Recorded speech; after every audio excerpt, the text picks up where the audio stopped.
Meus amigos, boa noite. Boa noite. Boa noite. Marcelo, Pérez, os irmãos aqui da casa, né, me deram a honra de estar abrindo esse evento aqui, né, e ao mesmo tempo ele me solicitou que falasse um pouquinho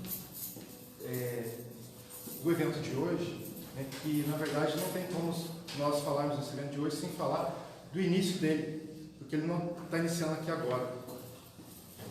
Porque o Seminário de Ética e Espiritualidade do Sul de Minas, desse ano, né, nós tivemos a intuição de não fazermos mais de forma isolada, como fazíamos em Santa Rita, era somente em Santa Rita, né? Geralmente era um sábado, o Marcelo e o Pedro sempre estavam lá com a gente, né? E sempre no espírito de união, né?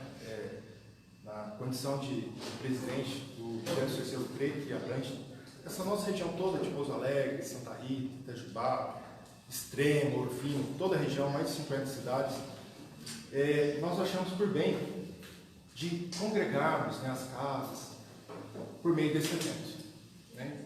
E a gente entende que essa congregação ela só existe por meio do amor, da caridade um com os outros, né? Estava conversando com o Pedro ontem que a Aliança Municipal Espírita de Pouso Alegre, de Santa Rita, o CREI, só existe por meio do amor.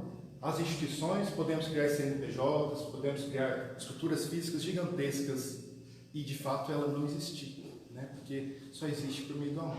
Então é com esse intuito, com esse pensamento, com esse sentimento, que o Seminário de Ética e Espiritualidade, o quarto, né, tem um nome, a temática principal, Fraternidade e Movimento Espírita.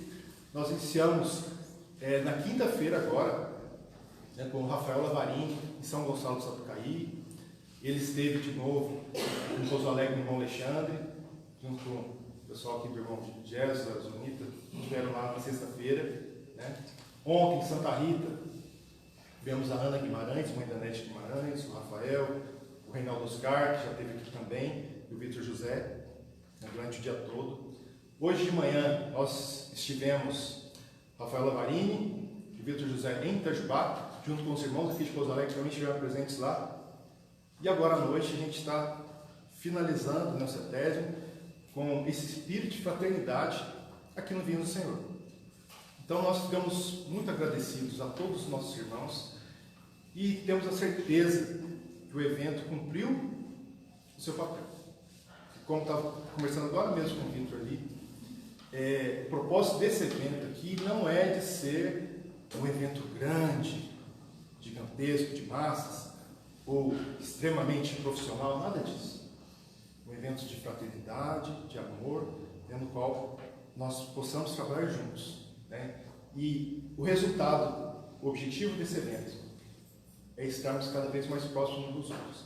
Eu penso então que nós estamos concluindo, fechando esse evento, concluindo o propósito dele, porque eu sinto que estreitamos mais ainda as nossas relações de irmãos da família espírita.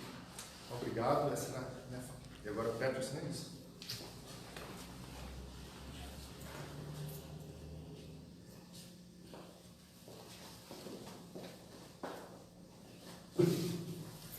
Gente, uma boa noite a todos. Boa noite. Agradeço o Vladas, né? Agradeço a toda a equipe do Vinhas. É com muita alegria que a gente recebe o nosso amigo Vitor José. Eu tenho um recadinho para vocês.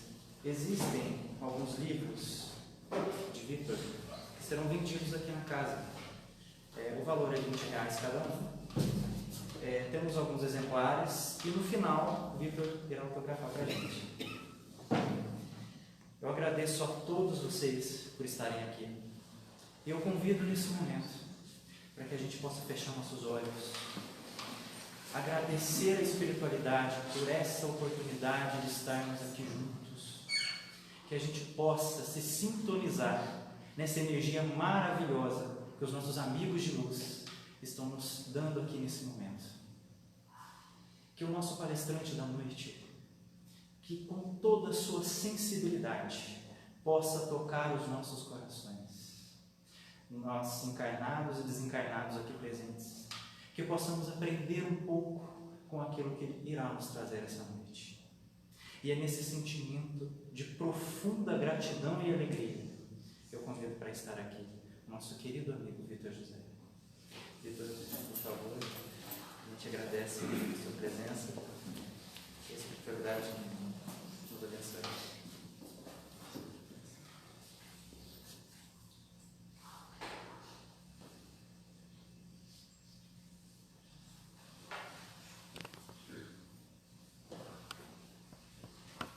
Senhoras, senhores, queridos irmãos, não possuímos palavras que sejam de nós mesmos, em nossa pobreza, para representar o carinho que eu tenho recebido desse povo tão hospitaleiro. E hoje nós queríamos convidá-los a fazer uma viagem no templo da consciência desperta. Queríamos convidá-los a dar os passos necessários para o mergulho mais profundo em nossa essência, para que dessa forma possamos visualizar o verdadeiro projeto de Deus em nós. Enquanto buscávamos uma proposta de trazer este ambiente representado pelos espiritistas no primeiro passo, a partir do povo da Bíblia, existe 15 salmos na Bíblia, que são os salmos de ascensão, salmos de romaria, salmos de Davi. Deixa eu contextualizar. Aquele ambiente, a crescente fértil, onde eles ali se localizavam, era um ambiente que antecedia a entrada no mar Mediterrâneo. Então era buscado por todos os povos. 3 vezes por ano, aquele povo era convidado a visitar Jerusalém. Então imaginemos esses irmãos dispersos ao longo dos anos, com todas as dificuldades inerentes àqueles instantes, as tribos guerreiras, as destruições, os conflitos, mas quando chegava naquela época do ano, eles se dirigiam a Jerusalém. Não vejam Jerusalém a cidade, vejam Jerusalém uma proposta de encontro de espiritualização, de verdadeiro desiderato existencial. Então, nós estamos numa época em que não existia redes sociais, não existiam telefones. Se a gente voltar no tempo, não existia telex. A gente volta no tempo, não existia um ambiente de cartas. Então, quando eles se encontravam naquele caminho, eles cantavam hinos e se abraçavam. E quando eu vinha para cá, eu me lembrava disso. Quantas dificuldades nós possuímos ao longo dos nossos dias. Quantas dificuldades ideológicas, psicológicas, filosóficas, sociais. Quantos não estão nessas cadeiras? Quantos que de uma forma ou de outra a vida tirou, não é simplesmente tirado da casa, porque a casa é só um assento no grande templo de Deus. Mas se distanciaram da proposta do autoencontro. Mas os que aqui nos encontramos, nos congraçamos.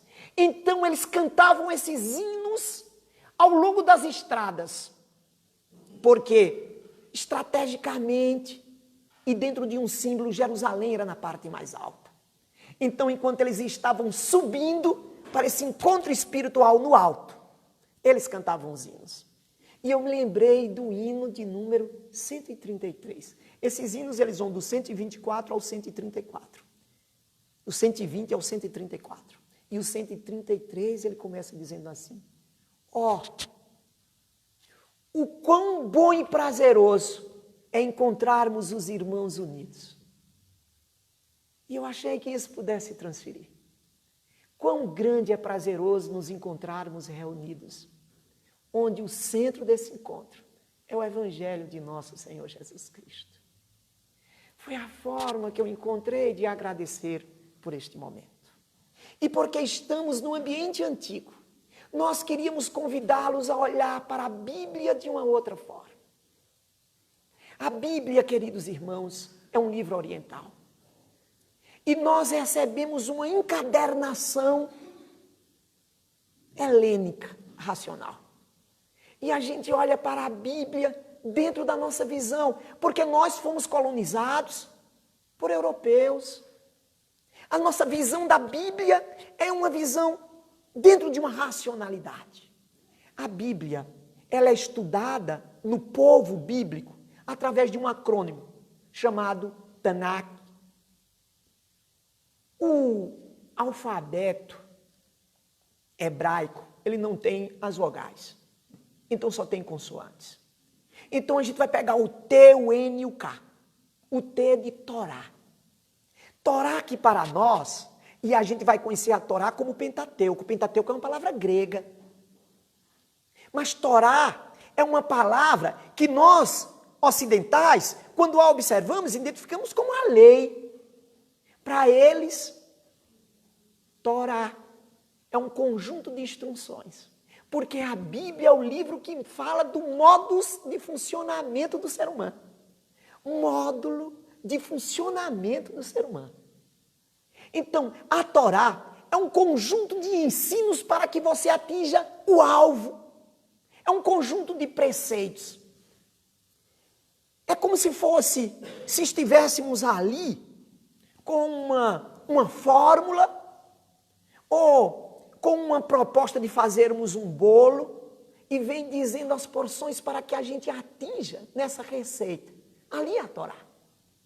O N é de Neviim ou Nebiim, porque o Veit e o Beit são letras do alfabeto hebraico, tem uma mesma significação. E ele quer dizer aquele que transmite a palavra de Deus. Quando nós transferimos para o grego, nós chamamos de profeta. Profeta vem de uma palavra grega, profetes, que quer dizer mensageiro. Neviim, Nebiim, não. Neviim, Nebiim quer dizer aquele que leva a palavra de Deus. É diferente. Ele leva uma palavra para falar do altruísmo humano, para falar de quem somos, de qual deveria ser a vontade de Deus em nós. O Ketuvim, ou Ketubim, veio em um momento que não tínhamos os profetas. É estudado na Bíblia como se fosse aquele vazio ou silêncio profético.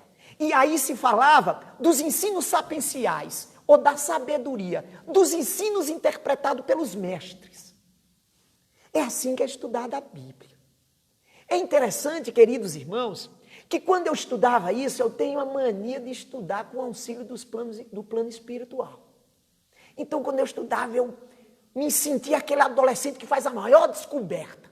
Eu disse, então, Neviim é aquele que transmite a palavra de Deus. Jesus era aquele que transmitia a mensagem de Deus. E os irmãos disseram, não. Jesus não transmitiu a mensagem de Deus.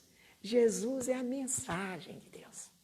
Jesus é a mensagem de Deus exarada na tela da imortalidade que envolve a terra. Ele fez com tal profundidade que o tempo e o espaço não apaga. Se nós estivéssemos no mundo grego, o Cristo não deixou a sua mensagem no Cronos, deixou sua mensagem no Kairos, na fenda espaço-tempo. Por isso que ele atestaria mais adiante, céu e terra passarão, mas a minha palavra, esta permanecerá. Só que está num módulo que para acessarmos exige mais do que a contemplação intelectual. Está num módulo que nós precisamos acessá-la pela interpretação dos sentimentos. Porque, sendo a Bíblia o conjunto dessas instruções, para que nós atinjamos o propósito, que é o alvo, aqui Paulo diz, eu sigo em direção ao alvo. Porque Torá vem de um verbo. A condição hebraica ela é bem interessante. Vocês vão encontrar um substantivo sempre vinculado a um verbo, porque dá noção de movimentação, de ação. Então, Torá vem do verbo iará. Iará quer dizer lançar-se em direção a, atirar-se em direção a. É como se nós fôssemos uma flecha, e ali se tem um alvo. E a Torá vai nos ensinar como disparar em relação ao alvo. Então, se nós tivéssemos este manual de funcionamento, onde nós somos a flecha e o alvo fica definido, o ideal era que nós tivéssemos um mestre que nos auxiliasse a funcionar para que essa flecha atingisse o alvo com perfeição. Para isso, o ideal é termos esse mestre ou arqueiro, que é a mesma palavra em hebraico, rabi, mestre ou arqueiro. O sufixo ino quer dizer nosso arqueiro, nosso mestre, rabino, em hebraico. Em aramaico, Rabone. E Jesus é esse divino mestre que vai nos ensinar a percorrer o espaço. Como percorrer este caminho ao ponto dele dizer, eu sou o caminho, a verdade e a vida. Para que a gente possa ser lançado e atingir o alvo. E queridos irmãos e amigos, eu queria que nós pudéssemos nesse instante entender essa abordagem que poderíamos ter da Bíblia, para que a gente tenha o alvo, essa proposta de descobrir a plenitude de Deus em nós, onde o maior convite é superar os próprios óbices que existem dentro da gente. Então, eu queria convidá-los, já que a proposta é como o ceareiro espírita trabalha a paz na pós-modernidade. Nós identificássemos os instantes que Jesus vai se reportar à paz. E ali no capítulo 10 do Evangelho de Mateus, ele vai fazer um convite aos seus discípulos. Ele de imediato seleciona 12. E eu convido depois vocês, quando chegarem em casa, pegar a Bíblia e ler o capítulo 10 do Evangelho de Mateus. E ele vai retratar. E ele começa dizendo que nós fomos convidados e deveríamos levar o Evangelho. Levar o Evangelho. E ali nós teríamos uma força para isso. Onde chegássemos, desejássemos a paz. Shalom. Se essa paz não fosse agasalhada, não nos inquietássemos, pegássemos essa paz de volta. Se alguém nos inquietasse, atirasse pedra, lama, que a gente não levasse, batesse e deixasse, até a poeira da nossa sandália. Mas ele, meus irmãos, diferentemente de nosso pensamento, como nós, por vezes, mergulhados na pragmaticidade dos nossos dias, chegamos a acreditar que o Cristo ou o seu Evangelho faz uma proposta muito superficial. E o Cristo conhece as dificuldades da sociedade do ser humano. Então ele diz, eis que vos envio como ovelhas no meio de lobos. Por isso, sede prudentes como as serpentes e calmo como as pombas. Tenha essa cautela. Porque, em verdade, muitas dificuldades vocês se depararão. Não vos permitais se inquietar com nenhuma posse. Não vos inquieteis nem levais alforjes. Não busquei ouro nem prata. Porque o trabalhador é digno do seu salário. Ide e avisai que o reino de Deus está próximo. O reino de Deus, queridos irmãos, que é o verbo fulgurante, que João emana, que o Cristo então exemplifica. O reino de Deus, diria ele mais adiante, não está aqui, ali, nem acolá. O reino de Deus está dentro de nós. Então, ide, apregoai a paz. Shalom não é uma proposta de ausência de conflitos. Shalom é a consciência desperta em torno do seu propósito existencial. É você saber quem é.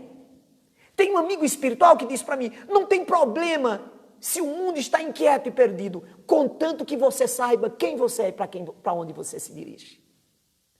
Essa é uma orientação do Cristo para que tenhamos a consciência desperta e a gente exarar a paz. Porque quando Jesus faz esse convite, ele está falando de pertencimento. A consciência desperta falando em pertencimento. E o pertencimento, queridos irmãos, é um dos grandes conflitos da pós-modernidade. Nós não sabemos a quem pertencemos. Nós somos o momento, o instante. Falta-nos esse pertencimento. Falta a gente se aprimorar nesta visão para dar os passos lúcidos para a imortalidade. A quem pertencemos? Ora, queridos amigos, deixa eu trazer alguns exemplos de pertencimento. Poderíamos começar no ambiente de Roma. Estamos no primeiro triunvirato. O primeiro triunvirato é a transição da república para o império. O primeiro triunvirato é feito por Pompeu, Júlio César e Crasso. E Júlio César começa um conflito com Pompeu. E começam as guerras gálicas. As guerras gálicas, ou seja, o povo ali céltico, que era um povo tremendamente guerreiro, os romanos chamavam de bárbaro, se expandindo. Pompeu quer se livrar de Júlio César, então manda Júlio César entrar em conflito. E ali Orgetorix, que era quem comandava os helvécios, está em plena expansão. E é muito interessante, porque Júlio César sabe a quem pertence. Estes bárbaros, que tinham um corpo descomunal, era-se sabido como eles lutavam, entravam em combate. Eles se despiam totalmente, urinavam em uma vasilha, deixavam o cabelo todo espetado para frente, duro, e começavam a gritar e bater a espada naquele escudo, e gritava. Eles tinham uma espécie de uma trombeta, e de longe se ouvia aquele alarido, e fazia-se uma guerra psicológica. A primeira vez que os romanos vão entrar em conflito com o povo céltico, com os helvécios. Júlio César, na proporção de 1:3, todos os conflitos de Júlio César ele esteve em diminuta condição, em número com relação aos seus oponentes. Então, quando eles começam a bradar, batendo, todos despidos, e eles botavam os maiores homens à frente, os romanos jogam os seus símbolos e correm. Júlio César vai adiante, pega o símbolo, levanta e diz: Roma é maior do que isso. Quando vocês fogem, vocês não são romanos. Roma protege, porque sabe de perder, mas perde no campo da batalha, nunca fugindo. E foi em frente. Os romanos voltam e destroem. E ele escreve do seu próprio punho, Júlio César. Ele escreve um livro relatando os conflitos da guerra céltica. Ele escreve, e o que é interessante, ali do seu próprio punho, veja que discernimento. Ele diz: nunca vi um povo mais corajoso. São de virtudes lúcidas que saltam aos olhos de todos.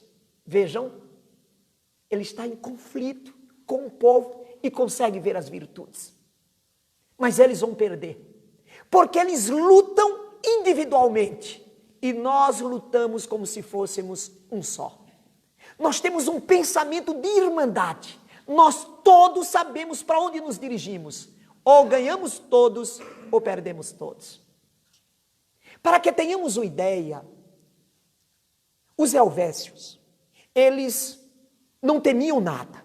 É interessante que tem uma hora, antes desse conflito em Roma, que eles sitiam a Macedônia. E eles ficam esperando como uma espécie de um acampamento para que Alexandre se distancie. E Alexandre vai lá, no acampamento. Porque disseram que eles não tinham medo de nada. E Alexandre pergunta a eles: vocês não temem nada? Eles: não, nós tememos. Nós tememos que abra-se as comportas dos céus e as águas do céu desçam para a terra. Fora isso, a gente não teme nada. Então esse povo que não temia nada, eles diziam, dentro de um pensamento druida,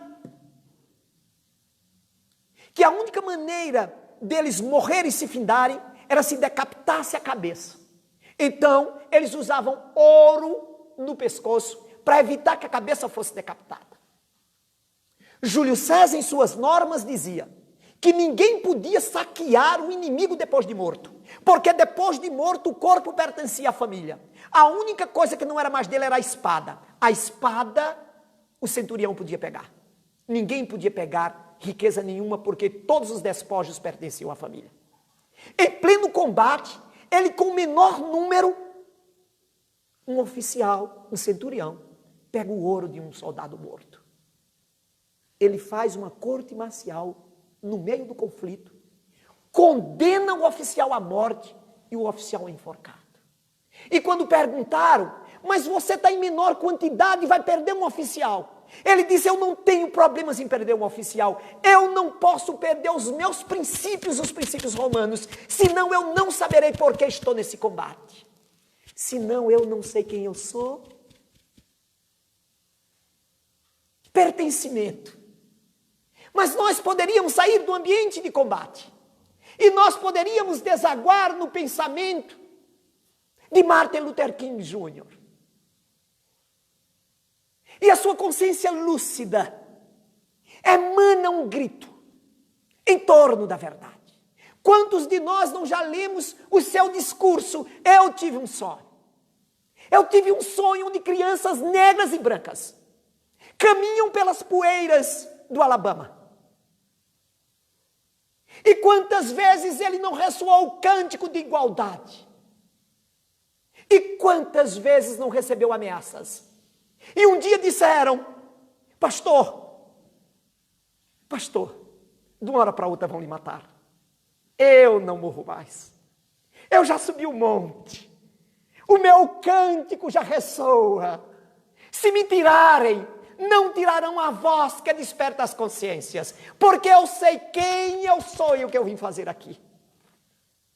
Se nós, queridos irmãos, pudéssemos escutar a voz silenciosa e pautada de Mohandas Gandhi, a quem Gurudev Rabindranath Tagore chamava de Mahatma, a grande alma. Em seu cântico libertacionário, em uma proposta de não violência, em uma proposta de paz, para libertar a Índia do jugo inglês. Quantas vezes, queridos irmãos, ele não desfilou, falando deste ambiente de paz? Quantas vezes não foi machucado sem revidar? Quantas vezes não foi agredido sem agredir? Despiu-se dos paletós e colocou o sari branco, que fala das classes mais pobres da Índia.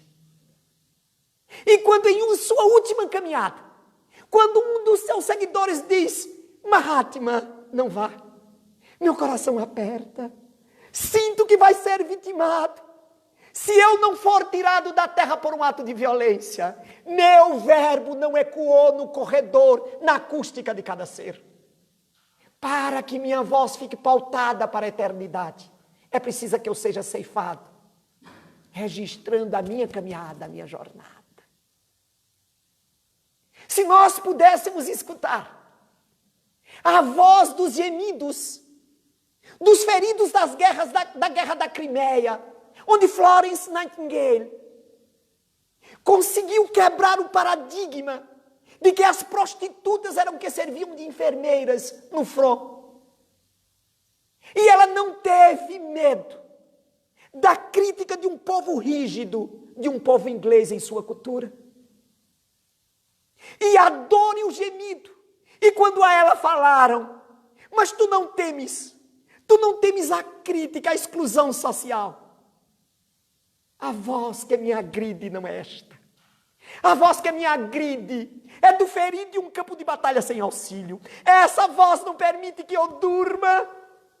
As outras vozes eu entendo que são balbucios de pessoas perdidas.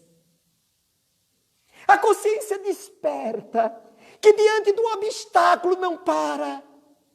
Não para. prossegue para a paz, ainda que descortinada por lágrimas, mas segue adiante.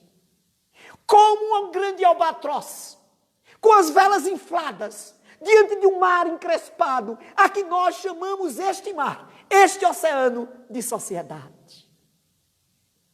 Há uma necessidade de saber a quem nós somos e a quem nós pertencemos. E nós somos, no antigo Salmo, somos filhos do Altíssimo, somos filhos de Deus. E se isso estava num ambiente por demais abstrato, veio-nos o Cristo, o afago de Deus em nossa alma. Recordemos-nos que Jesus asseverava: depois que eu for içado do mundo, todos me buscarão. E Jesus foi içado da terra pelo madeiro infamante. Ele não foi alçado do solo como Elias. Ele aceitou a morte ignominiosa. No protótipo, no paradigma de consciência desperta. Queridos irmãos, nós vamos encontrar no Evangelho de Mateus, ainda no capítulo 10, Jesus dizendo: eu não vim trazer a paz. Eu vim trazer a espada. Eu vim trazer a divisão. Para que nós entendamos isso, queridos irmãos. Porque muitas vezes, dentro da proposta de estudo da Bíblia, nós temos uma proposta dentro do Midrax. O Midrax é como se nós estivéssemos estudando, fazendo um doutorado. Então a gente pega uma peça e estuda dentro de um conhecimento maior. E dentro da proposta do Midrax, nós temos o Harizar. O Harizar é uma proposta de pegar uma frase e dali tirar irações. Aqui chamam isso de pérolas. E vocês vão encontrar no livro Fonte Viva, Emmanuel dizendo no prefácio que está tentando fazer um colar de pérolas. Tirar esses ensinos para que eles preencham a nossa alma. Para o povo hebreu, consciência não é intelecto, é a sede dos sentimentos. Então ele vai colocar esse colar de pérolas no peito. E aí, queridos irmãos, quando nós vamos estudar essa citação do Cristo, faz-se necessário que contextualizamos, senão a gente não entende. Algumas pessoas chegaram a dizer que talvez Jesus não tenha dito isso. Como que Jesus disse isso? Como Jesus que disse que vinha trazer a divisão. Mas a gente se esquece. Jesus nasceu em Otávio Augustus. Otávio Augustus, ele vem do segundo triunvirato. Recordam-se? Marco Antônio, Otávio Augustus e Lépido. Augustus vai ser o primeiro imperador e vai receber o título de Augustus. Jesus nasce em Augustus e morre em Tibério César. Jesus, ele vem para essa proposta. Só que quando ele chega, Roma tem conquistado o mundo. Então ele institui a Pax Romana. A Pax Romana. A Pax Romana não era a paz, era a instituição forçada pelo poder bélico de Roma. Roma era dona do mundo que se tinha conhecimento. Então ele dizia: não quero mais conflitos, todo mundo tem que viver em paz. Quem está em conflito vai morrer crucificado. Essa era a paz. Só que Roma, ele invadia as nações, pegava o Deus da nação, trazia para o seu panteão, mas ele cobrava impostos altíssimos, não imposto de rendas. Imposto de renda é porque a gente produz, e a gente não vai entrar nessa discussão. Mas o imposto era um valor tirado de todas as pessoas, de maneiras que elas ficassem sem nada, porque assim não poderiam forjar armas nem promover insurreições. E se não pudesse pagar, pagava-se com suas filhas. Às vezes a gente passa despercebidos. Por exemplo, a prostituição era prevista por lei. A mulher que fosse prostituta era apedrejada. E por que tinha tantas mulheres de má vida seguindo ao Cristo? Porque aquelas mulheres foram pagas em dívida a Roma. Era do Estado de Roma, ninguém poderia matá-las. Não foi por opção delas. E o Cristo as agasalhava, as auxiliava. Então, queridos irmãos, quando se tentava uma insurreição, Roma dizia: se um filho se insurgir, morre o filho e a família. Então, quando o filho tentava, os pais diziam, não, você não vai, você vai aceitar. Você vai aceitar o que Roma diz, você vai aceitar a Pax Romana. O que é que Jesus diz? Não, essa paz não. Se insurja, ainda que seu pai não aceite, ainda que sua mãe não aceite, mas não aceite ser oprimido. Se liberte. Quando vocês vão me perdoar, eu pensei que tivesse mais frio. E vocês sabem, nordestino quando vem para cá, nós usamos 3, 4 camisas.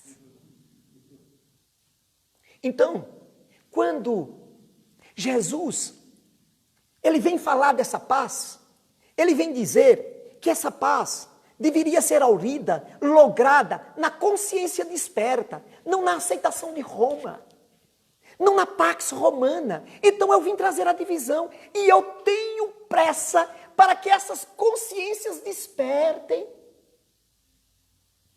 Eu tenho pressa. Olha, meus amigos, quando a gente mergulha neste ambiente, a gente começa a compreender.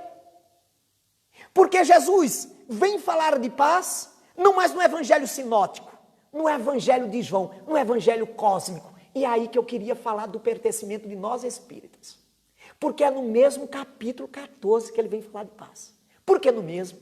Porque é no capítulo 14, versículo 16, que ele fala do Consolador prometido. Dos 4 evangelhos é o único que ele fala. Capítulo 14, versículo 16. Se continuarem a orar, eu vos enviarei o Paracleto, o Consolador prometido.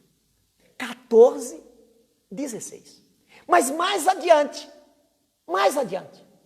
ele vem dizer: a minha paz eu vos deixo. A minha paz eu vos dou. Não la dou como o mundo a dá. Eu a dou como a paz da consciência desperta. Com o advento doutrinário espiritista, com a nossa continuidade, nós já sabemos a quem nós pertencemos. Acontece, porém, que tal qual outrora, nós estamos mergulhados em um momento de conflitos, porque estamos vivendo um mundo muito conectado. Este mundo conectado, hiperconectado, gerou as redes sociais. As redes sociais criam uma massificação e uma polarização.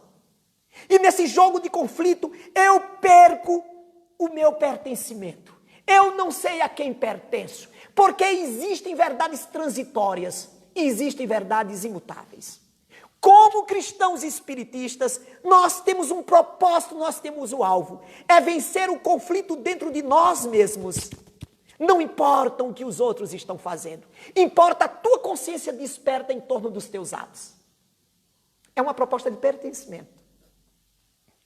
E olha, quando nós buscamos o estudo dos nossos dias, não estamos mais neste período com falta de conhecimento. Nós temos estudiosos do comportamento humano. A psicologia, ela começou através da filosofia, ganhou corpo na fisiologia, especificamente na psiquiatria, com Martin Charcot, com Janet. E depois, ele vem tomar uma nova disposição no estudo do comportamento a partir de Freud. Então, Freud, ele vem falar dos mecanismos de defesa do ego. Nós não vamos mergulhar numa aula de psicologia, mas vamos lembrar só 3 componentes para que a gente entenda. O ego, o superego e essa condição instintiva, a que ele chama de id. Então, o id é a condição instintiva, o superego é a condição de falar do que é certo e do que é errado. E o ego é aquilo que vai favorecer para que a condição instintiva continue a prevalecer. Joana de Ângeles, quando faz um estudo do comportamento dos nossos dias, ela diz que houve uma mudança do eixo, onde o centro do psiquismo humano na atualidade não é o self. O self, que é uma criação arquétipa trazida por Carl Gustav Jung. Ele diz que o centro do nosso psiquismo é o ego, é a vaidade, é a nossa evidência. Quando começa a se estudar isso, teve um estudioso também da Áustria, chamado Alfred Adler. E Adler, ele vai falar de alguns mecanismos do ego, porque ele diz que a sociedade impressiona o indivíduo e o indivíduo começa promover alguns comportamentos do seu inconsciente. Como, por exemplo, deslocamento. Deslocamento é quando alguém me machuca e eu desloco isso. Um homem, eu tenho um relacionamento e uma mulher me machuca e eu digo assim, mulher nenhuma presta. Eu desloquei para todos. Eu desloco. Ou eu posso fazer uma proposta em que eu vou tentar recuperar, substituir. Então eu sou uma pessoa emocionalmente muito frágil e eu vou tomar bomba e eu vou ficar bem forte, porque eu apresento minha musculatura, não é o meu caso, bem desenvolvida e eu trago um espírito muito debilitado. Nós, dizia Adler, devidamente corroborado pelo pensamento freudiano, vamos ser comprimidos por essa sociedade e vamos desenvolver complexo de culpa que vão se apresentar em outros comportamentos, como a querer evidência. Evidência. Então, nesse atual contexto, nós vamos encontrar uma sociedade que precisa ter seguidores, que vive o tempo todo postando suas fotos, quem o é. E muitas vezes são fracassados lá fora. Fracassados em uma sociedade que é muito célere em descartar. O ícone de hoje não é o ícone de amanhã. E é uma mudança muito rápida. E as pessoas frustradas chegam à casa espírita. E nessa casa espírita querem evidência que não conseguiram na sociedade. E não é fácil, não é difícil uma pessoa chegar na casa espírita e dizendo, o que é que eu faço para crescer aqui dentro da casa espírita? E a pessoa em bom senso diz, desapareça. Quanto menos você aparecer, mais aparece o Cristo. E como é difícil o outro entender isso. O que é que eu faço para dar passes? O que é que eu faço? Lá no interior, no sertão, a gente diz assim, para pegar espírito. O que é que eu faço? As pessoas chegam na casa espírita e dizem assim, eu tenho uma mediunidade ostensiva. Aí eu me lembro de Kardec. Kardec diz, como é ser médium?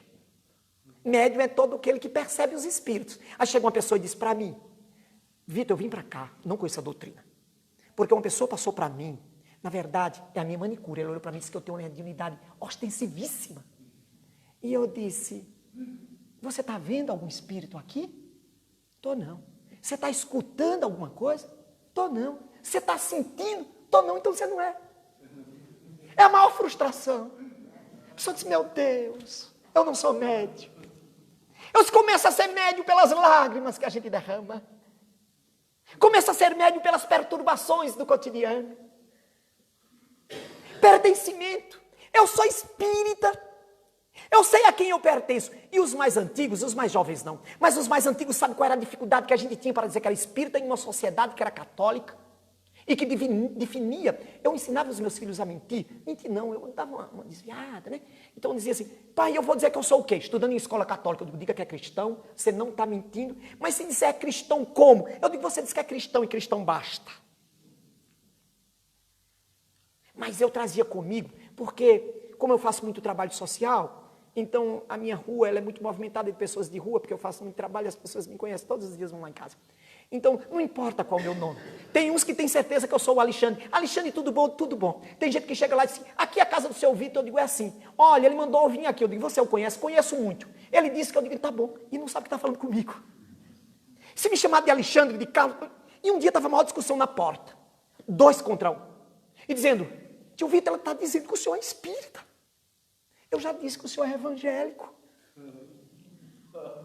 Seu Vitor, o senhor é católico, não é? Eu digo, e agora? E agora? A minha vontade era dizer o meu pertencimento. Eu sou espírita, mas se eu dissesse, eles não aceitariam a cesta básica. E Paulo diz, fiz-me de fraco para ajudar os fracos. Fiz-me de tudo para ajudar alguns. Eu disse, eu sou cristão. Eu tenho amigos católicos, tenho amigos... É verdade. Mas a vontade que fulgurava em minha alma era dizer, eu sou espírita. Eu vou até lembrar de um personagem que vocês devem lembrar. Zagalo, era alagoano, e ele dizia, vocês vão ter que me engolir. Era essa vontade que eu dizia, eu sou espírita, vocês vão ter que engolir. Mas isso convivia comigo durante muito tempo. E eu fui uma época morar na praia, e eu morava a uns 6 quilômetros da pista para a praia. E não era asfaltada. E levava meu filho na escola às 6 horas da manhã. 6 horas. E eu peguei um inverno, chovendo, deixei meu filho na escola. Quando eu volto, saindo da pista para ir lá para Beira-Mar, tem um senhorzinho, 70 e poucos anos, 2 bolsas, um toró. Eu gosto de dar carona. Eu parei. Aí ele subiu e disse, Deus seja louvado. Eu disse, evangélico. Aí eu disse, irmão, realmente foi Deus que pediu para parar. O senhor tem religião? Eu digo, não pergunte. Eu disse, tenho, sim, senhor. E fiquei calado. Ele disse, mas que religião? Eu disse, não cutuque. Eu disse, eu sou cristão e pelo amor de Deus, dentro de mim eu estava dizendo, não pergunte que tipo de cristão, porque hoje eu digo. Olhei para um lado, olhei para o outro, uma chuva, um toró, não tinha viva alma. Ele perguntou, e que cristão seu é? Gente, eu respondi com mais de 20 anos guardado em minha alma. Eu sou espírita. Eles têm problema não, moço. Deus perdoa até os criminosos. O importante é a gente saber quem a gente é. A quem a gente pertence, não na palavra articulada. Ali ficava estampado que não importa o que eu digo, importa o que eu faço. É como nós estabelecemos. Porque paz é uma conquista íntima. Tem um cantor nordestino chamado Nano Cordel, que ele tem uma música que diz, a paz do mundo começa em mim. Sou eu que tenho que saber quem sou.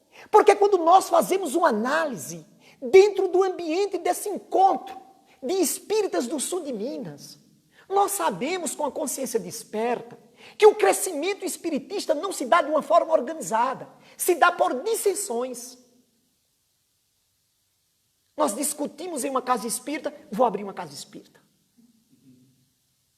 Chico dizia, nós não precisamos de adversários, porque entre a gente mesmo a gente se destrói. A paz. E quantas vezes eu não trago esses conflitos lá fora, para dentro da casa espiritista. Porque, queridos irmãos, uma das consequências da pós-modernidade é a celeridade. A celeridade faz com que eu volte a um instante primitivo. Nós temos uma estrutura do nosso encéfalo formada por milhões de anos. A primeira estrutura desse nosso encéfalo é a estrutura desse chassi neurológico. E vocês, depois, se puderem, leiam no Mundo Maior o capítulo 3, chamado A Casa Mental, onde vocês vão receber uma informação em torno dessa condição fisiológica. Só que Calderar, que é o orientador espiritual, ele vai fazer uma conjugação da condição neurofisiológica com a condição emocional psicológica. E ele diz que esse chassi neurológico é a sede do nosso instinto ou nosso inconsciente. E que nós ali o habitamos durante milhões de anos. Ali está a sede do automatismo do nosso ser. Ali está a condição de regular algumas funções peristálticas. Ali está a utilização do medo para a sobrevivência. Antes de nós termos o córtex motor, ou, se nós partirmos para uma avaliação, o cérebro dos mamíferos, já que esse cérebro do chassi neurológico é chamado do cérebro dos reptilianos. Então ali nós vamos encontrar um ambiente límbico, um ambiente das emoções, um ambiente dos sentimentos. Ali nós vamos encontrar o hipotálamo, as amígdalas corticais. Para que depois surgisse o novo córtex. Aí nós seremos o superconsciente, a consciência desperta.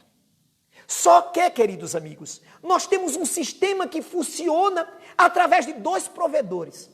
O sistema nervoso central, ele vai trabalhar a partir de uma condição neuroquímica, a partir do sistema nervoso simpático e parasimpático. O sistema nervoso simpático é o ambiente do estresse.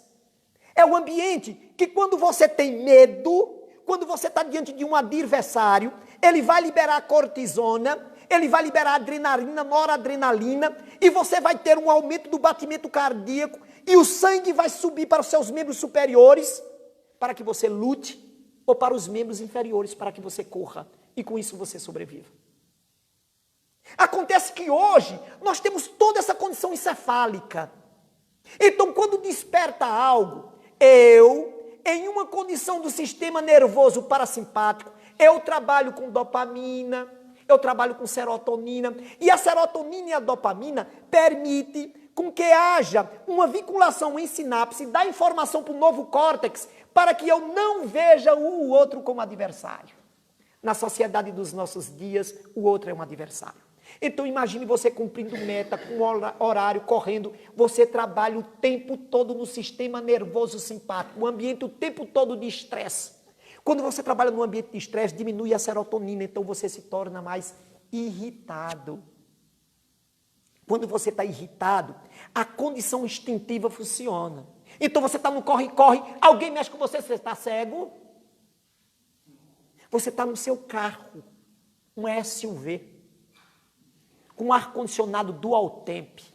Você regula para você 16 graus, o seu parceiro do lado 22 graus. Você tem um som digital, mas você tem uma reunião e você só tem 10 minutos. E não é que um velhinho com um andador inventou de passar na faixa de pedestre na sua frente. E você não entende. E você não entende que você está com todo conforto e ele está num esforço de 80 anos a atravessar a pista. E você buzina ou arranca. Porque você está numa condição instintiva, você esqueceu do seu pertencimento. Que você é ser humano. E mais do que isso, você é cristão. E que o outro é o portal da felicidade, não é o teu adversário. E você traz essa condição para dentro da casa espírita. E você vai dar paz, está dizendo, eu vou dar paz, meu Deus do céu, Deus queira que aquele irmão não faça uma prece demorada. Porque se ele for fazer uma prece demorada do jeito que eu estou aqui, eu vou dizer, acabe logo a prece. E eu quero dar paz. E eu quero dar paz. E eu quero fazer a sopa. Não dá para gente que fala em equilíbrio, não falar de energia. Eu gosto muito de falar disso, de energias. Não no sentido de viagem. Como tornar isso palpável? Então, eu estou falando para a senhora da comunidade. Dependendo de como a senhora faz, a senhora pode se preocupar com o valor nutricional, mas vai existir um mal-estar pela forma como a senhora comeu. Como assim, tio Vitor? Eu vou dizer, a senhora faz bolo? Faz bolo. Como é que a senhora bate a clara para chegar ao ponto de neve? Ah, eu não tenho batedeira. Eu bato na mão. E como é que a senhora sabe? Ah, depois eu viro, se ela não cair, está pronto. E quando a senhora está com raiva do marido? Ah, nunca chega no ponto de neve. Porque eu bato, querendo socar o marido. Essa energia passa. É como eu tento falar para que possa compreender como é que eu, irritadíssimo, vou dar um passo para a pessoa ficar bem. Porque eu não me lembro quem eu sou. Eu não me lembro a quem eu pertenço. E eu não lembro que paz é uma estrutura em minha alma. Não importa que os outros estejam em conflitos, em busca da própria conquista, entendamos a própria compra, a próxima aquisição. Importa como eu caminho. Importa os valores que me impulsionam. Isso é o que importa. É essa paz que eu quero aurir e lograr em minha alma.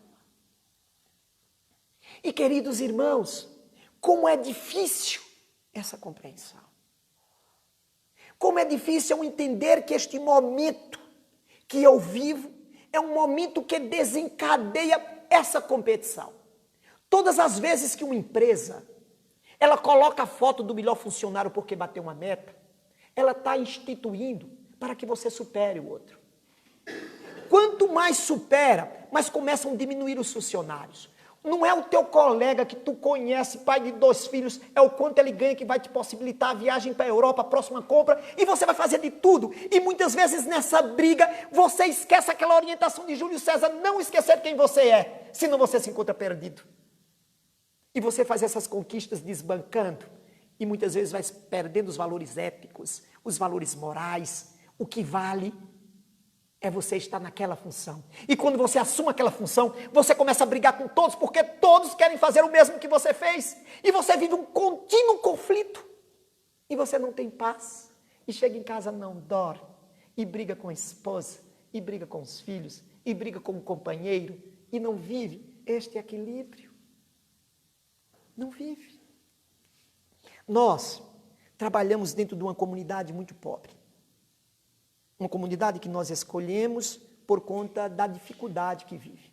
É uma comunidade de 33 mil pessoas. Cadastrado conosco tem 5 mil pessoas. Abaixo da linha da miséria. Abaixo da linha da miséria. Para que vocês tenham uma ideia, quando a gente se mudou da casa menor, que foi para uma casa maior, nós conseguimos fazer uma bateria de banheiros. Eu sei que isso não vai ter repercussão, mas a gente atendia 800 pessoas com um banheiro só. Então, não era uma coisa muito boa. A gente fez uma bateria de banheiros e botou a comunidade numa ação que entraram assim quase 3 mil pessoas. Ah, gente, o banheiro limpo! E eles entraram, depois as pessoas se reuniram comigo. Vitor, eles fizeram tudo, menos dentro do vaso. Porque não tem vaso na casa deles. E muito menos aquela coisa limpa, branca, eles não iam sujar. A gente teve que botar um vaso no palco da casa espírita. A gente só não fez fazer, mas a gente disse como era para que eles entendessem como funcionava. É esse público.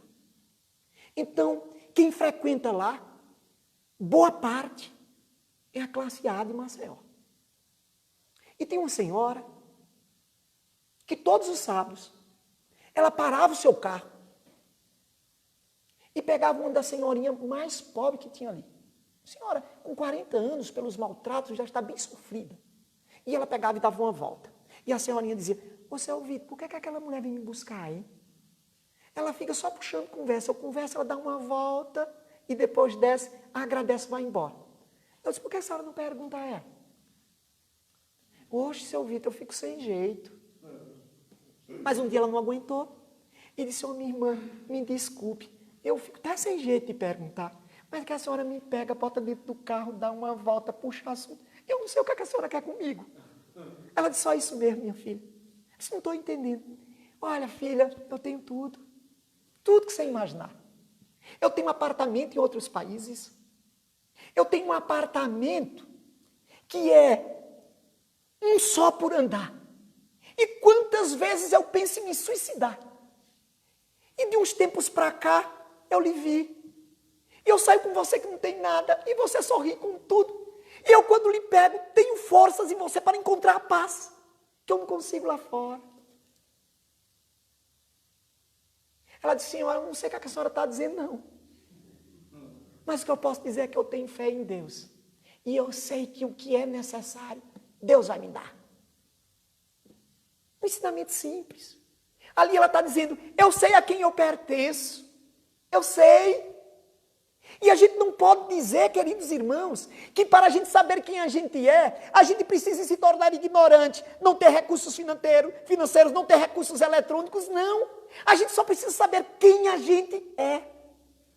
E a doutrina dos espíritos, queridos irmãos, a doutrina dos espíritos vem nos trazer a solução. Descobrirmos através da caridade o real propósito de estarmos aqui. Nós, espiritistas, não podemos esquecer que a bandeira que a doutrina ostenta, essa bandeira que luariza as nossas vidas no mundo sombrio do materialismo e do consumo, tem fora da caridade não há salvação. A caridade, queridos irmãos, ela não só trabalha aqueles que são assistidos, porque ela é holística, ela é profunda, então ela atende quem é atendido e atende aquele que se propõe a atender. Porque nós estaremos trabalhando a humildade. Ah, queridos irmãos, como a doutrina espírita trabalha. Uma jovem me procura em uma orientação, eu vou ter que sair de casa. Eu estou num conflito muito grande. E o que foi, minha filha? Minha avó morreu, meu avô veio para casa. Não suporto. Eu acho até que com ele em outra vida eu era adversário, é o meu karma.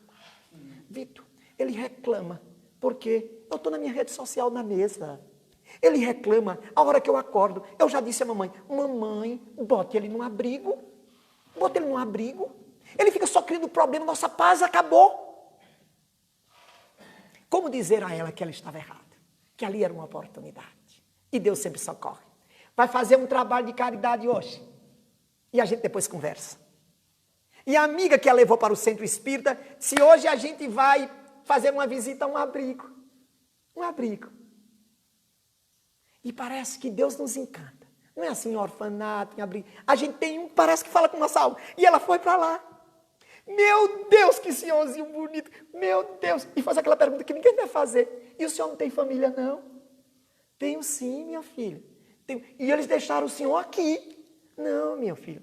Na verdade, minha esposa morreu. E eu fui para casa da minha filha, mas eu estava criando tanto problema. Eu sou das antigas, então tem coisas que eu não aceito. Eu ia falar. Eu preferi vir morar aqui. Meu Deus, como pode a pessoa deixar um vozinho assim? Como pode? E ele vem visitar o senhor no Natal. Eles vêm visitar. Ah, sim, eles vêm no Natal, no dia do... Mesmo assim. E amachonou, abraçou, chegou para a amiga e foi dizendo à amiga, minha amiga, eu conheci, mas eu queria saber quem é aquela família. Como é que pode deixar? Eu vou dizer quão bela é o avô. E a amiga ficou parando, olhando para ela. Quando parou, disse, você não está percebendo, não? Ela percebendo o quê? Que aquele avô é como se fosse o seu avô. E essa menina é como se fosse você. É Deus lhe mostrando. Meu Deus. O trabalho da caridade. Que vai além do nosso alcance. Então, Rabindranath Tagore, o Gurudev, o polímata, escreve. E esse seu apólogo é trazido por Humberto de Campos, no livro Cartas e Crônicas. Ele diz que um homem volta do campo. E ele volta com uma mochila. E na sua mochila vem alguns grãos de trigo. E quando ele se dirige para casa, ele vê que em direção contrária vem o Todo-Poderoso. Em sua caravana, ostentando estrelas. O seu coração entra em descompasso. E ele diz, meu Deus, eu vou passar por ti. Eu não mereço. Mas quando a caravana se aproxima, Deus desce da caravana e estende-lhes as mãos pedindo uma esmola. Ele mete a mão no embornal, tira um grão de trigo e coloca na mão da divindade. A divindade parte e ele diz, meu Deus, tu viestes pedir ajuda a mim. Quando vê, o embornal começa a brilhar. Ele abre e o grão de trigo que ele te entregue voltara como uma pepita de ouro, iluminando todo o seu embornal. E ele disse, ó Deus, por que eu não dei tudo que tinha? Por que eu não dei todo o embornal? Jesus, faz um convite a todas as almas. Neste momento de tanto desalinho, de tanto desajuste, cada consciência desperta, é um convite à imortalidade. Quando o homem descobrir o tesouro, nos diz Jesus, no Evangelho de Mateus, dá tudo o que tem. A doutrina dos Espíritos ressoa o cântico, nos convidando ao trabalho de caridade, para que descubramos as potencialidades adormecidas em nossa alma. Eis que é o Cristo parte. E a última aparição de Jesus no Evangelho de João. O Evangelho de João se encerra no capítulo 21, no capítulo 20. Jesus aparece. E diz que os discípulos se encontram em um ambiente fechado com medo dos judeus, daqueles que perseguem. Porque os cristãos são perseguidos pelos modismos em todos os tempos. E Jesus levanta a mão e diz, a paz seja convosco. Mas a mão que ele mostra é perfurado pelos acicates da perseguição. Nós não seremos cristãos sem renúncia. Nós não seremos cristãos sem lágrimas. Mas que importa, nos diz a doutrina, que o nosso corpo se desgaste, que se esgarce, para que o espírito retorne às esferas espirituais, aliviadas da sua carga, da sua tralha, e ao vinitente pelo bem que esparziu.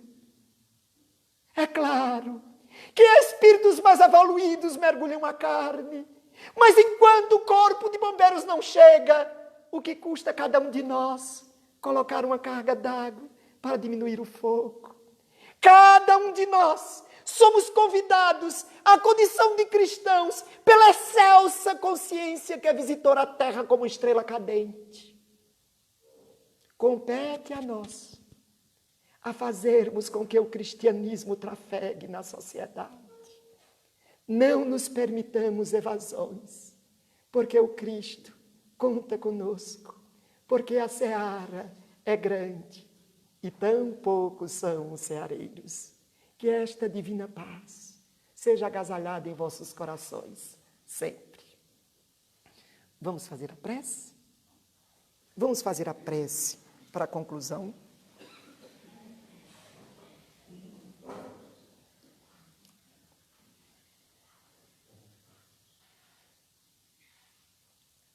Senhor Jesus, calidamente a tua luz nos toca e as sombras que impediam a visualização do roteiro vão se dissipando. Agora, a luz do conhecimento doutrinário espiritista, que é a luz a pino, nos permite visualizar que o próximo não é o óbice, é o portal. Mas às vezes, Jesus, temos dificuldades de auxiliar. Então queríamos te pedir, dai com que, Senhor querido, neste momento de tantos conflitos, a tua luz fulgure nas consciências dos mandatários temporais. Também visite os excluídos para que não se revoltem. Que esta misericórdia traga ao ambiente e ao clima do equilíbrio aquele que aviltou e aquele que foi ofendido. Cristo querido, deixai que os adversários se reconheçam como caminheiros e se vejam no roteiro, onde tu és o guia, e um segura a mão do outro para suportar as ventes frias que congelam os passos, enrijecendo o espírito. Cristo amigo, somos agora um pequeno grupo, mas por ti abraçados, sentimos que podemos então ajudar. Fazei em nós a vossa vontade, para que também sejamos dispensadores dos seus ensinos por onde passarmos. Que esta divina paz engalane os nossos espíritos hoje e sempre. Que assim seja.